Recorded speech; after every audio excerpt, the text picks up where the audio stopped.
The Great Turtle vs. Rabbit Race, Part 2, Setting the Stage.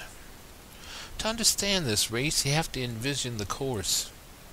As a crow flies, the distance from the start of the race on the south end of the forest to the finish line just 2 leaps north of Evercombe Pond was only 1,010 yards.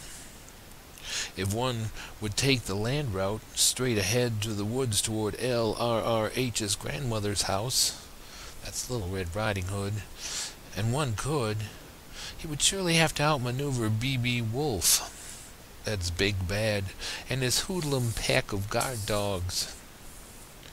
In the trees above, the eyes of hawks and falcons monitored all movements big and small. They were known to swoop down on the unsuspecting and the weak. Instead, one could trek a bit further west out past the woods, but then have to navigate McDermott's mud hole, which was just this side of the ever-fragrant garbage center, the EFGC. To some, this smelly obstacle was too much to bear, while others saw it as a welcome mat. Circling even farther to the west was virtually impossible, as the Superhighway 9 stood in the way, and roadkill would likely have been the end result.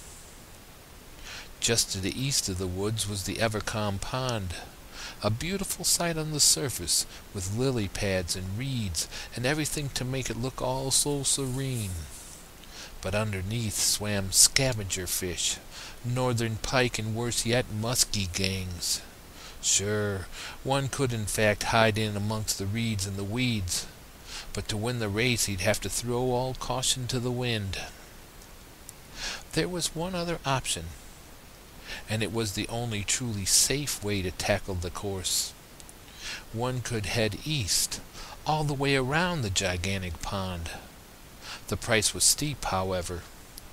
This would turn the 1,010-yard sprint into a 12,373-yard marathon, or just over 7 miles.